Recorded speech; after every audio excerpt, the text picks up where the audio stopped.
bilan très positif. L'objectif recherché a été enfin atteint. Nous voulons faire de cet événement IMO 2025 le rendez-vous incontournable de l'actualité politique du logement.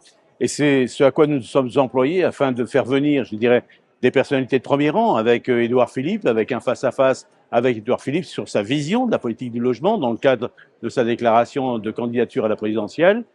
Malheureusement, il ne nous a pas déployé l'intégralité de son programme, avec aussi un rendez-vous réalisé et très constructif avec 4 maires de grandes villes qui nous ont exposé leurs difficultés face à une situation, en quelque sorte, un régime contraint pour les maires avec peu de moyens, et aussi avec une finale avec Vincent Jeanbrun, nouveau ministre du Logement depuis 2 mois, et qui nous a fait part aussi de sa vision, mais un peu avec une certaine restriction, compte tenu, a-t-il vraiment les moyens d'appliquer la politique qu'il souhaiterait, ou a-t-il vraiment, et je dirais, toutes les marges de manœuvre souhaitées?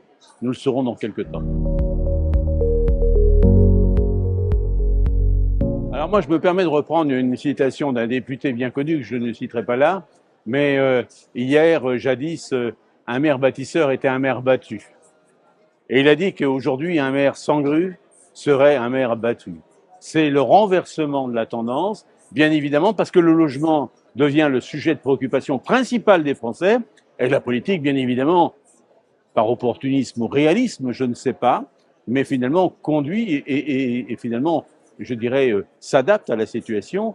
Et les municipales sont véritablement un tremplin de transformation et une première étape avant les présidentielles sur le sujet du logement. Le logement va cristalliser toutes les contradictions, tant au niveau des municipales qu'au niveau des présidentielles.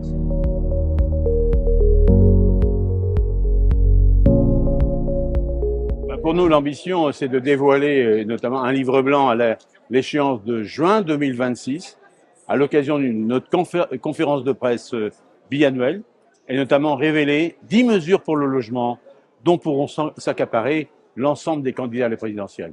Oui, effectivement, il est temps de changer de modèle de politique du logement, il est temps de changer de paradigme, et nous jeterons effectivement des éléments essentiels à ce que le logement soit sur la table désormais et soit d'envergure nationale.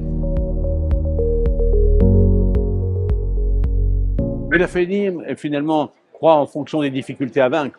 Et je crois qu'elle a toujours résisté à toutes les crises économiques, à toutes les crises politiques. Elle a fêté cette année encore le 100e anniversaire d'une de ses structures. Elle aura 80 ans l'année prochaine, 80 ans de combat, 100% d'audace.